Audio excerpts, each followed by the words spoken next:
പ്രിയ സുഹൃത്തുക്കളെ, ഇന്ന് പ്രധാനമായും പങ്കുവയ്ക്കുന്നത് കാലിക്കറ്റ് യൂണിവേഴ്സിറ്റിയിൽ വരാനിരിക്കുന്ന ഒരു സ്പെഷ്യൽ സപ്ലിമെൻ്ററി പരീക്ഷയെക്കുറിച്ചാണ്. ഏറെ കാലമായി ഒരുപാട് ആളുകൾ ഏറെ പ്രതീക്ഷയോടുകൂടി കാത്തിരിക്കുന്ന ഒരു പരീക്ഷയാണ് സ്പെഷ്യൽ സപ്ലിമെൻ്ററി എക്സാമിനേഷൻ. കാലിക്കറ്റ് യൂണിവേഴ്സിറ്റിയിൽ വരാനിരിക്കുന്ന ആ സ്പെഷ്യൽ സപ്ലിമെൻ്ററി പരീക്ഷയുമായി ബന്ധപ്പെട്ട ചുരുക്കം ചില കാര്യങ്ങളാണ് ഇന്ന് പ്രധാനമായും പങ്കുവയ്ക്കുന്നത്. ഓർക്കുക, കാലിക്കറ്റ് യൂണിവേഴ്സിറ്റിയുമായി ബന്ധപ്പെട്ട വിവിധ ഇൻഫർമേഷനുകൾ വിദ്യാർത്ഥികളിലേക്ക് എത്തേണ്ടതായ വിവരങ്ങൾ പങ്കുവയ്ക്കുന്നതിന് വേണ്ടിയാണ് ഈ ചാനൽ എന്നതുകൊണ്ട് സബ്സ്ക്രൈബ് ചെയ്യാൻ മറക്കരുത്. വിദ്യാർത്ഥികളാണെങ്കിൽ, ഇപ്പോൾ പഠിച്ചുകൊണ്ടിരിക്കുന്നവരാണെങ്കിൽ, പഠിച്ചു കഴിഞ്ഞ് ഇനി ഏതെങ്കിലും പേപ്പറുകൾ കിട്ടാൻ ബാക്കിയുള്ളവരാണ് എങ്കിൽ, തുടർ പഠനം ആഗ്രഹിക്കുന്നവരാണ് എങ്കിൽ, അങ്ങനെയുള്ള എല്ലാവർക്കും തന്നെ ഈ ചാനൽ സബ്സ്ക്രൈബ് ചെയ്യാവുന്നതാണ്. അതോടൊപ്പം തന്നെ മറ്റു വിദ്യാർത്ഥികൾക്ക് ഇത് ഷെയർ ചെയ്യാനും മറക്കരുത്.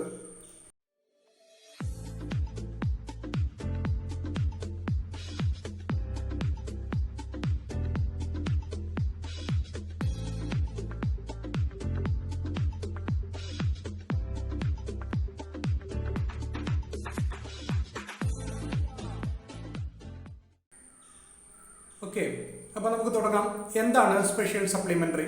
സാധാരണ ഒരിക്കൽ ഒരു കോഴ്സിന് രജിസ്റ്റർ ചെയ്ത് കഴിഞ്ഞാൽ 5 വർഷ കാലാവധിയാണ് അനുവദിക്കുക.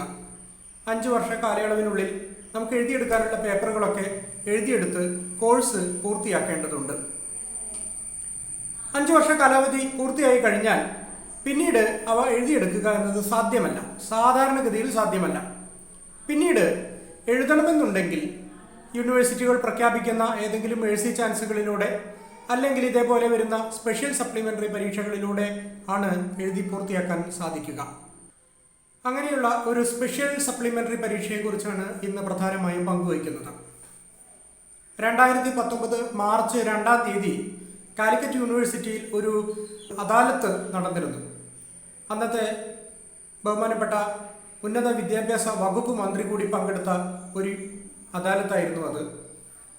ആ അദാലത്തിൽ കുറേ കാലങ്ങളായി വിദ്യാർത്ഥികളുടെ ഭാഗത്തുനിന്നുണ്ടായിരുന്ന നിരന്തരമായ ഒരാവശ്യം പ്രധാനമായും പരിഗണിക്കപ്പെടുകയും അവർക്ക് വേണ്ടി ഒരു പ്രത്യേക പരീക്ഷ നടത്തിക്കൊടുക്കാം എന്ന് യൂണിവേഴ്സിറ്റി തീരുമാനിക്കുകയും ചെയ്തു. കുറേ കാലങ്ങളായി വിദ്യാർത്ഥികളുടെ ഒരാവശ്യമായിരുന്നു, ഇങ്ങനെ കാലാവധി കഴിഞ്ഞു പോയിട്ടുള്ള ആളുകൾക്കൊക്കെ ഏതെങ്കിലും പേപ്പറുകൾ കിട്ടാതെ ഡിഗ്രി പൂർത്തിയാക്കാൻ കഴിയാതെ പോയിട്ടുള്ളവർക്ക് ഒരിക്കൽ കൂടി പരീക്ഷ എഴുതുന്നതിനുള്ള ഒരു സൗകര്യം യൂണിവേഴ്സിറ്റി അനുവദിച്ചു തരണം എന്നത്. ഏതായാലും ആ ആവശ്യം അന്ന് നടന്ന അദാലത്തിൽ വരികയും യൂണിവേഴ്സിറ്റിയും അദാലത്തിൽ പങ്കെടുത്ത ഉന്നത വിദ്യാഭ്യാസ മന്ത്രി ഉൾപ്പെടെയുള്ളവർ അനുഭാവപൂർവ്വം ഈ കാര്യം പരിഗണിക്കുകയും ഈ വിദ്യാർത്ഥികൾക്കായി ഒരു സ്പെഷ്യൽ സപ്ലിമെൻ്ററി പരീക്ഷ, special supplementary examination with special fees and pass moderation ആയി നടത്താമെന്ന് തീരുമാനിച്ചിരുന്നു. അതുകൊണ്ട് അങ്ങനെ പ്രഖ്യാപിക്കപ്പെട്ട ആ പരീക്ഷ മിനിസ്റ്റേഴ്സ് അദാലത്ത് സപ്ലിമെൻ്ററി എന്ന പേരിൽ അറിയപ്പെട്ടു. ആ കാലയളവിൽ യൂണിവേഴ്സിറ്റിയുടെ സുവർണ ജൂബിലി ആഘോഷങ്ങൾ നടന്നു വരുന്ന സമയമായതുകൊണ്ട് വളരെ വിപുലമായ തോതിൽ തന്നെ ഈ പരീക്ഷ നടത്താമെന്ന് യൂണിവേഴ്സിറ്റി ആലോചിക്കുകയുണ്ടായി.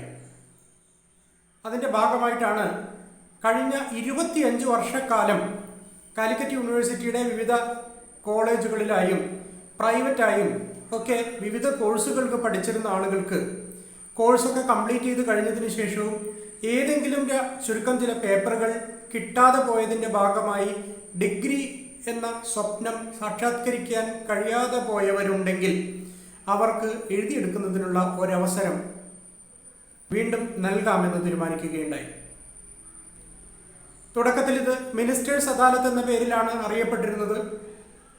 മിനിസ്റ്റേഴ്സ് അദാലത്ത് എന്ന പേരിൽ ഈ പരീക്ഷ നടത്തുന്നതിന് പിന്നീട് ചില സാങ്കേതിക പ്രശ്നങ്ങളുണ്ട് എന്ന് മനസ്സിലാക്കിയ യൂണിവേഴ്സിറ്റി അക്കാഡമിക് കൗൺസിലിൻ്റെ അംഗീകാരത്തോടു കൂടി ഒരു സ്പെഷ്യൽ സപ്ലിമെൻ്ററി പരീക്ഷ, വൺ ടൈം റെഗുലർ സപ്ലിമെൻ്ററി പരീക്ഷ എന്ന പേരിൽ പുനർനാമകരണം ചെയ്ത് നടപ്പിലാക്കാൻ തീരുമാനിച്ചു. അതുകൊണ്ട് സ്പെഷ്യൽ സപ്ലിമെൻ്ററി പരീക്ഷ എന്നും വൺ ടൈം റെഗുലർ സപ്ലിമെൻ്ററി പരീക്ഷ എന്നും മിനിസ്റ്റേഴ്സ് അദാലത്ത് സപ്ലിമെൻ്ററി പരീക്ഷ എന്നുമൊക്കെ പറയുന്നത് ഒരേ പരീക്ഷ തന്നെയാണ്. യൂണിവേഴ്സിറ്റി അനുവദിച്ചിരിക്കുന്ന ഒരു മേഴ്സി ചാൻസാണ്. കഴിഞ്ഞ 25 വർഷക്കാലം കാലിക്കറ്റ് യൂണിവേഴ്സിറ്റിയുടെ വിവിധ കോഴ്സുകൾക്ക് രജിസ്റ്റർ ചെയ്ത് കോഴ്സ് കംപ്ലീറ്റ് ചെയ്ത് കഴിഞ്ഞതിന് ശേഷം കാലാവധി പൂർത്തിയായതിൻ്റെ ഭാഗമായതുകൊണ്ട് മാത്രം ഏതെങ്കിലും പേപ്പറുകൾ എഴുതിയെടുക്കാൻ കഴിയാതെ പോയവർക്ക് ആ പേപ്പറുകൾ അതേ സിലബസിൽ തന്നെ, അതേ പാറ്റേണിൽ തന്നെ, അതേ സ്കീമിൽ തന്നെ വീണ്ടും ഒരിക്കൽ കൂടി എഴുതുന്നതിനുള്ള അവസരമാണ് വന്നു ചേർന്നിരിക്കുന്നത്. വലിയൊരു വിഭാഗം ആളുകളെ സംബന്ധിച്ചിടത്തോളം വലിയൊരു അനുഗ്രഹമാണ് ഈ ഒരു പരീക്ഷ.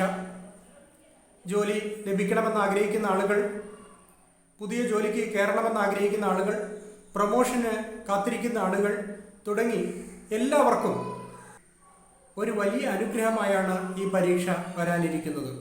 ഡിഗ്രി എന്ന സ്വപ്നം പാതി വഴിയിൽ എവിടെയോ വെച്ച് നഷ്ടപ്പെട്ടു പോയവർക്ക് വലിയൊരു അനുഗ്രഹമായാണ് ഈ പരീക്ഷ വീണ്ടും വന്നെത്തുന്നത്.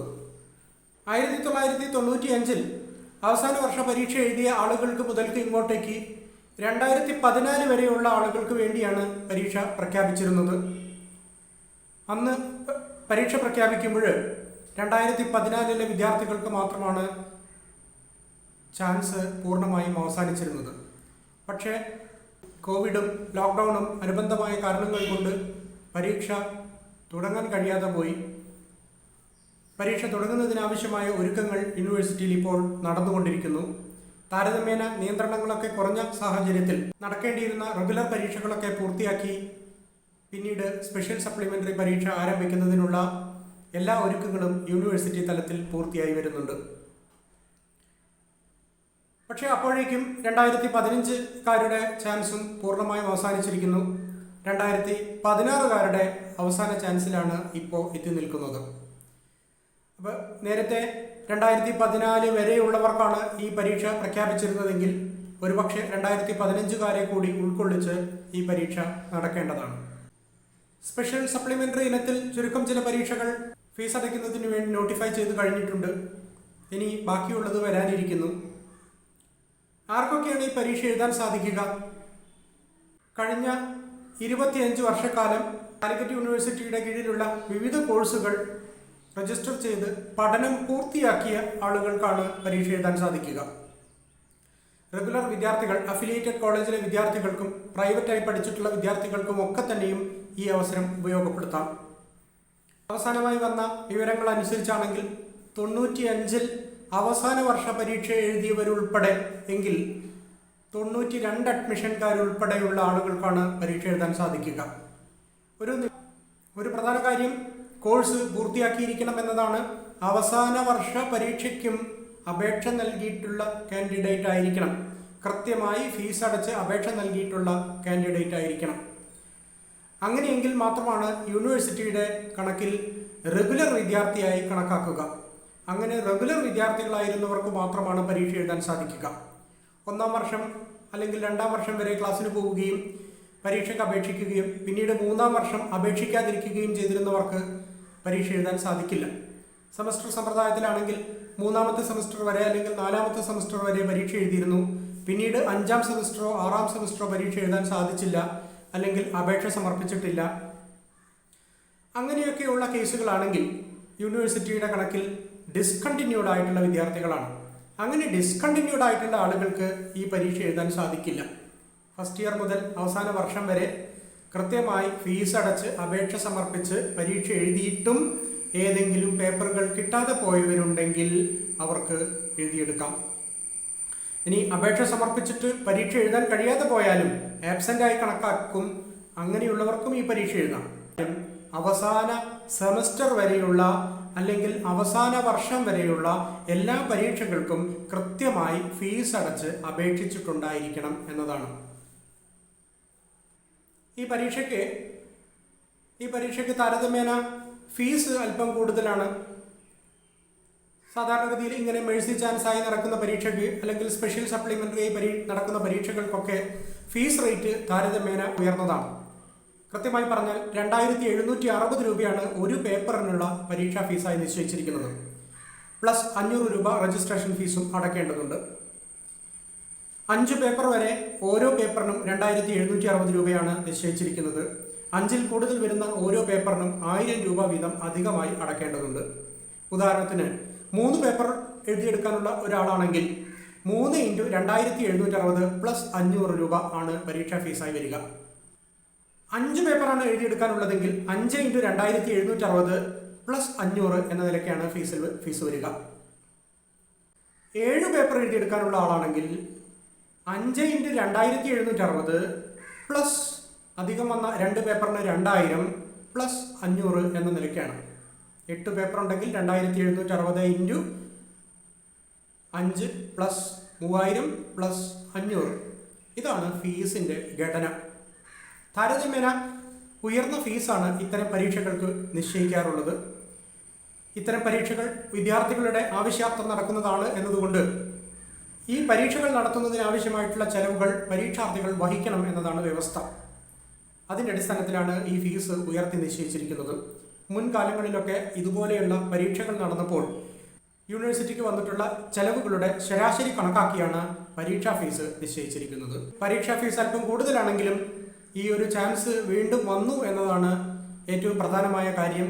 അല്പം ഫീസ് കൂടുതലായിട്ട് അടയ്ക്കേണ്ടി വന്നാൽ തന്നെയും കഴിഞ്ഞ കുറേ കാലങ്ങളായി മനസ്സിൽ കൊണ്ടു നടന്നിരുന്ന ഒരു ഡിഗ്രി എന്ന ഒരു സ്വപ്നം സാക്ഷാത്കരിക്കാൻ ഏറെ ഉപകാരപ്രദമായിട്ടുള്ള ഒന്നാണ് വന്നു ചേർന്നിരിക്കുന്നത്. അതുകൊണ്ട് അല്പം ഫീസ് കൂടുതലാണെങ്കിലും ശരി, അടച്ച് പരീക്ഷ എഴുതാൻ ശ്രമിക്കുക. വളരെ കൂടുതൽ പേപ്പറുള്ള ആളുകൾ പരീക്ഷ എഴുതുമ്പോൾ നല്ലപോലെ ആലോചിക്കേണ്ടതുണ്ട്. കഴിഞ്ഞ ദിവസം എന്നെ ഒരാൾ വിളിച്ചിട്ട് 20 പേപ്പർ എഴുതാനുണ്ട്, അപേക്ഷിക്കാൻ പറ്റുമോ എന്ന് ചോദിച്ചിരുന്നു. അത്രയേറെ പേപ്പറുകൾ ഉള്ള ഒരാളെ സംബന്ധിച്ചിടത്തോളം വലിയ ഫീസ് പരീക്ഷാ ഫീസായി അടയ്ക്കേണ്ടതുണ്ട്. മാത്രമല്ല അത്രയും പേപ്പറുകൾ ഒരുമിച്ചിരുന്ന് പഠിച്ച് പരീക്ഷ എഴുതിയെടുക്കുന്ന സമയത്ത് ഒരു റിസ്ക് ഉണ്ട്. ഒന്നാമത്തെ കാര്യം വലിയ ഫീസ് അടയ്ക്കേണ്ടതുണ്ട് എന്നതാണ്. മറ്റൊരു പ്രധാന കാര്യം, ഈ പരീക്ഷയ്ക്ക് ഏതെങ്കിലും, അതായത് വളരെ കൂടുതൽ പേപ്പറുള്ള ആളുകളുടെ കാര്യമാണ് പറയുന്നത്, 20 പേപ്പർ എന്ന് പറഞ്ഞ പോലെ ഒക്കെയുള്ള ആളുകളുടെ കാര്യത്തിൽ 20 പേപ്പറുകളിൽ ഏതെങ്കിലും ഒരു പേപ്പർ കിട്ടാതെ പോയാൽ ആ പേപ്പറുകളൊക്കെ വീണ്ടും എഴുതിയെടുക്കാം എന്ന് കരുതാൻ പറ്റില്ല. കാരണം ഈ സ്പെഷ്യൽ സപ്ലിമെൻ്ററിക്ക് റീവാലുവേഷനോ സപ്ലിമെൻ്ററിയോ അനുവദിച്ചിട്ടില്ല. അതുകൊണ്ട് താരതമ്യേന കുറഞ്ഞ പേപ്പറുകളാണ് ഉള്ളതെങ്കിൽ എന്ത് തന്നെയായാലും അപേക്ഷിക്കുകയും പരീക്ഷ എഴുതുകയും ചെയ്യാം. പരീക്ഷ എഴുതുന്ന ആളുകളുടെ ആത്മവിശ്വാസമാണ് എത്ര പേപ്പറുകൾ എഴുതാൻ സാധിക്കും എന്നത് നിശ്ചയിക്കുന്നത്. എത്ര പേപ്പറുകളാണെങ്കിലും പരീക്ഷ എഴുതാൻ യൂണിവേഴ്സിറ്റി അനുവദിക്കും. ഒരു മാനദണ്ഡം ഇതാണ്. നേരത്തെ പറഞ്ഞതുപോലെ ഫൈനൽ ഇയർ വരെ കോഴ്സ് കൃത്യമായി കംപ്ലീറ്റ് ചെയ്തിരുന്ന ആളായിരിക്കണമെന്ന് മാത്രം. ഡിസ്കണ്ടിന്യൂഡായി പോയ ആളുകൾക്ക് എത്ര പേപ്പർ ഉണ്ടെങ്കിലും ശരി എഴുതിയെടുക്കാൻ പറ്റില്ല. റെഗുലറായി പരീക്ഷയ്ക്ക് അപേക്ഷിച്ചിരുന്ന ആളായിരുന്നുവെങ്കിൽ എത്ര പേപ്പർ ഉണ്ടെങ്കിലും എഴുതിയെടുക്കാൻ സാധിക്കും. മിനിമം ഇത്ര പേപ്പർ എഴുതിയെടുക്കാൻ പറ്റൂ എന്ന് യൂണിവേഴ്സിറ്റി വ്യവസ്ഥ ചെയ്തിട്ടില്ല. പലരും ആശങ്കപ്പെടുന്ന ഒരു കാര്യം, ഫീസ് അടച്ച് ഇത്രയേറെ വലിയ ഫീസ് അടച്ച് പരീക്ഷ എഴുതിയിട്ട് പാസ്സാവുമോ എന്നതാണ്. താരതമ്യേന ഇത്തരം സ്പെഷ്യൽ സപ്ലിമെൻ്ററി പരീക്ഷകൾക്ക് പരീക്ഷ എഴുതുന്ന ആളുകളിൽ വലിയൊരു പെർസെൻറ്റേജും പാസ്സായി പോകാറുണ്ട്. അങ്ങനെ പാസ്സായി പോകുന്നതിൻ്റെ ഒരു പ്രധാനപ്പെട്ട കാര്യം, വലിയ ഫീസ് അടച്ചാണ് പരീക്ഷയ്ക്ക് അപേക്ഷിച്ചിട്ടുള്ളത്, പരീക്ഷ എഴുതാൻ പോകുന്നത് എന്നതുകൊണ്ടാണ്. മറ്റൊരു പ്രധാനപ്പെട്ട കാര്യം, മുമ്പ് പരീക്ഷ എഴുതിയപ്പോൾ ആർക്കോ വേണ്ടി പരീക്ഷ എഴുതിയതായിരുന്നു, അവനവന് വേണ്ടി ആയിരുന്നില്ല ക്ലാസ്സിൽ പോയിരുന്നതും പരീക്ഷയ്ക്ക് പോയിരുന്നതും ഒന്നും. ഒരു ഡിഗ്രി വേണം അല്ലെങ്കിൽ ഡിഗ്രിയുടെ പ്രാധാന്യം എന്താണ് എന്നതിനെ സംബന്ധിച്ചുള്ള ബോധ്യമൊന്നും അന്നുണ്ടായിരുന്നില്ല. ഇന്നാണ് നാം ഒരു ഡിഗ്രിയുടെ വില മനസ്സിലാക്കുന്നത്. അതിൻ്റെ പ്രാധാന്യം, ജീവിതത്തിൽ എത്രമാത്രം വിദ്യാഭ്യാസത്തിനും ഡിഗ്രിക്കുമൊക്കെ പ്രാധാന്യമുണ്ട് എന്ന് ആളുകൾ തിരിച്ചറിയുന്നത് തൊഴിൽ മേഖലകളിലേക്ക് ഇറങ്ങിയപ്പോൾ, ജീവിത യാഥാർത്ഥ്യങ്ങളിലേക്ക് കടന്നു ചെന്നപ്പോഴാണ്. അതുകൊണ്ട് ഒരു ഡിഗ്രി എങ്ങനെയെങ്കിലും സ്വന്തമാക്കിയേ പറ്റൂ എന്ന ഒരു വാശിയോടുകൂടി തന്നെയാണ് ആളുകൾ പരീക്ഷയെ സമീപിക്കുന്നത്. അത്തരമൊരു വാശി മനസ്സിലുണ്ടാവുമ്പോൾ, പാസ്സായേ പറ്റൂ എന്നൊരു വാശി മനസ്സിലുണ്ടാവുമ്പോൾ സ്വാഭാവികമായും പാസ്സായി പോകും. മാത്രവുമല്ല, മുമ്പ് പഠിച്ചിരുന്ന സമയത്ത് ഉൾക്കൊള്ളാൻ പറ്റിയിരുന്നതിനേക്കാൾ കൂടുതൽ കാര്യങ്ങൾ ഇന്ന് ഉൾക്കൊള്ളാൻ നമുക്ക് സാധിക്കുന്നുണ്ട്. വായിച്ചാൽ കൂടുതൽ മനസ്സിലാക്കാവുന്ന സാഹചര്യത്തിലെത്തിയിരിക്കുന്നു. ഉൾക്കൊണ്ട കാര്യങ്ങൾ കൃത്യമായി എഴുതിയെടുക്കാൻ ഉള്ള കഴിവ് കൂടുതൽ ആർജിച്ചിരിക്കുന്നു. അതുകൊണ്ട് തന്നെ ഈ പരീക്ഷ എഴുതുന്നവരെല്ലാവരും തന്നെ പാസ്സായി പോകാറുണ്ട്. വലിയ ഫീസ് അടച്ചിട്ടുണ്ട് എന്നതുകൊണ്ട് യൂണിവേഴ്സിറ്റി പാസ്സാക്കുകയൊന്നുമില്ല. എന്നോട് പലരും ചോദിക്കുന്ന മറ്റൊരു ചോദ്യമാണ്, ഇത്രയേറെ ഫീസ് അടയ്ക്കുന്നുണ്ടല്ലോ, അങ്ങനെയെങ്കിൽ യൂണിവേഴ്സിറ്റി പാസ്സാക്കുമോ? അങ്ങനെ യൂണിവേഴ്സിറ്റി പ്രത്യേകമായി പാസ്സാക്കുന്ന പരിപാടിയൊന്നുമില്ല. പക്ഷേ പരീക്ഷ എഴുതുന്ന ഭൂരിഭാഗം ആളുകളും പാസ്സാവുന്നുണ്ട്. അതിൻ്റെ പ്രധാനപ്പെട്ട കാര്യം ഇതാണ്: അവരുടെ ആവശ്യമായി, സ്വന്തം ആവശ്യമായിട്ടാണ് പരീക്ഷയെ എല്ലാവരും സമീപിക്കുന്നത് എന്നതാണ്. ഡിഗ്രി എന്ന ഒരു സ്വപ്നം വഴിയിൽ എവിടെയോ വെച്ച് നഷ്ടപ്പെട്ടു പോയവർക്ക് എങ്ങനെയെങ്കിലും അത് സ്വന്തമാക്കാനുള്ള ഒരു താല്പര്യത്തിൻ്റെ ഭാഗമായിട്ടാണ് ഈ പരീക്ഷ എഴുതുന്നത്. അതുകൊണ്ട് തന്നെ എല്ലാവരും പാസ്സായി പോകുന്നുണ്ട്. അങ്ങനെ പാസ്സാവാൻ സാധിക്കും എന്നൊരു ആത്മവിശ്വാസത്തോടു കൂടി പരീക്ഷയെ സമീപിക്കുക. മാർക്കറ്റുകളിൽ ലഭ്യമായ പുസ്തകങ്ങളൊക്കെ വായിച്ച് പഠിച്ച് പരീക്ഷ എഴുതാവുന്നതാണ്. സ്വന്തം നിലയ്ക്ക് പഠിച്ച് എഴുതാമെന്ന് കരുതുന്നത് ഉചിതമല്ല. ഒരു ക്ലാസിൻ്റെ സഹായം ഉപയോഗപ്പെടുത്തുന്നത് എന്തുകൊണ്ടും നല്ലതാണ്. കാരണം മുൻപൊക്കെ പഠിച്ചിരുന്ന സമയത്ത് നമുക്ക് വേറെ ഉത്തരവാദിത്തങ്ങളൊന്നും ഉണ്ടായിരുന്നില്ല. ഇന്ന് അങ്ങനെയല്ല. പലരും ജോലിയുടെ തിരക്കുകളുണ്ട്, കുടുംബത്തിൻ്റെതായ ഉത്തരവാദിത്തങ്ങളുണ്ട്, മറ്റനുബന്ധമായ കാര്യങ്ങൾ കൊണ്ട് പൂർണ്ണമായും നമുക്ക് പഠനത്തിൻ്റെ കാര്യത്തിൽ കോൺസെൻട്രേറ്റ് ചെയ്യാൻ സാധിച്ചു എന്ന് വരില്ല. അപ്പോൾ അത്തരമൊരു സന്ദർഭത്തിൽ ക്ലാസ്സുകൾ അറ്റൻഡ് ചെയ്യാൻ സാധിക്കുകയാണെങ്കിൽ തീർച്ചയായിട്ടും അത്തരത്തിലുള്ളൊരു ബാഹ്യമായ പ്രേരണ കൂടി ഉണ്ടാവുകയും അതിനനുസരിച്ച് നമ്മളൊരു കുറച്ച് സമയം പഠനത്തിന് വേണ്ടി മാറ്റിവെക്കാനും സാധിക്കും. അതിലൂടെ പരീക്ഷ നന്നായിട്ട് നല്ല മാർക്കോടുകൂടി തന്നെ പാസ്സാവുകയും ചെയ്യും. ഈ പരീക്ഷയുടെ സിലബസ് നേരത്തെ പഠിച്ചിരുന്ന അതേ സിലബസ് തന്നെയാണ്. നിങ്ങൾ നേരത്തെ പഠിച്ചിരുന്ന അതേ സിലബസിൽ തന്നെയാണ് പരീക്ഷ എഴുതാൻ സാധിക്കുക. ചുരുക്കം ചില സബ്ജക്റ്റുകളിൽ മാത്രമാണ് സിലബസുകളിൽ വ്യത്യാസമുള്ളത്. ബാക്കി എല്ലാ കേസുകളിലും അന്ന് പഠിച്ചിരുന്ന അതേ സിലബസിൽ അതേ രീതിയിൽ തന്നെയാണ് പരീക്ഷ എഴുതാൻ സാധിക്കുക. അന്നത്തെ പരീക്ഷയുടെ പാറ്റേൺ ഒക്കെ എന്തായിരുന്നോ അതേപോലെ തന്നെയാണ് ഇപ്പോഴും. അതിലൊന്നും മാറ്റങ്ങൾ വരുത്തിയിട്ടില്ല. പരീക്ഷ വീണ്ടും ഒരിക്കൽ കൂടി നടത്തുന്നു എന്ന് മാത്രമേ ഉള്ളൂ.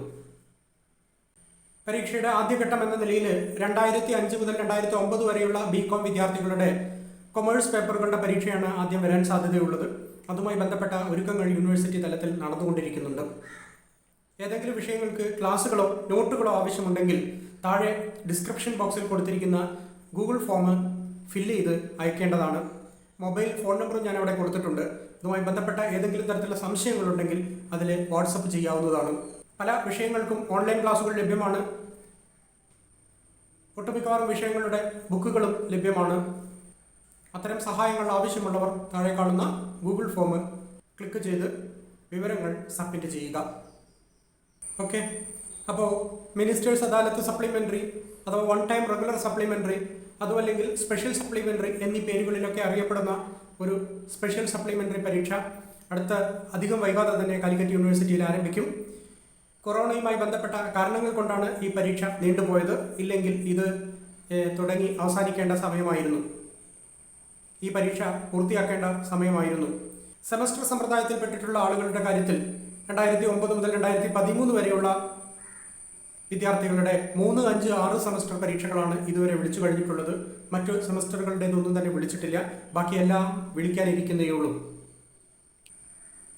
സെമസ്റ്റർ സമ്പ്രദായത്തിൽപ്പെട്ട വിദ്യാർത്ഥികളുടെ കാര്യത്തിൽ ഓരോ സെമസ്റ്ററിനും 500 രൂപയായി രജിസ്ട്രേഷൻ ഫീസ് മാത്രമേ വാങ്ങിയിട്ടുള്ളൂ. പരീക്ഷാ ഫീസ് ഇനിയും വാങ്ങിയിട്ടില്ല. അത് പരീക്ഷ നോട്ടിഫൈ ചെയ്തു വരുന്നതിനോടനുബന്ധിച്ച് യൂണിവേഴ്സിറ്റി ശേഖരിക്കുന്നതാണ്. എന്തായാലും ഇത് ഒരു അപൂർവമായ അവസരമാണ്. ഈ അവസരത്തെ കാര്യക്ഷമമായി ഉപയോഗപ്പെടുത്താൻ ശ്രമിക്കുക. ഒരു ഡിഗ്രി ഇല്ലാതെ പോയതുകൊണ്ട് വിലപ്പെട്ട എന്തോ നഷ്ടപ്പെട്ടു എന്ന തോന്നലുമായി നടക്കുന്ന ആളുകൾക്ക് ഒരു സുവർണാവസരമാണ് ഈ പരീക്ഷ. അതുകൊണ്ട് കൃത്യമായ തയ്യാറെടുപ്പുകൾ നടത്തി ഈ പരീക്ഷയെ സമീപിക്കുകയും പരീക്ഷ എഴുതിയെടുത്ത് ഡിഗ്രി പൂർത്തിയാക്കാൻ ശ്രമിക്കുകയും ചെയ്യുക. സ്പെഷ്യൽ സപ്ലിമെൻ്ററി പരീക്ഷയുമായി ബന്ധപ്പെട്ട് ഇനിയും ഏറെ വിവരങ്ങൾ നിങ്ങളുമായി പങ്കുവയ്ക്കാനുണ്ട്. അത് മറ്റൊരു വീഡിയോയിൽ കാണാം. അതുവരെ കാത്തിരിക്കുക.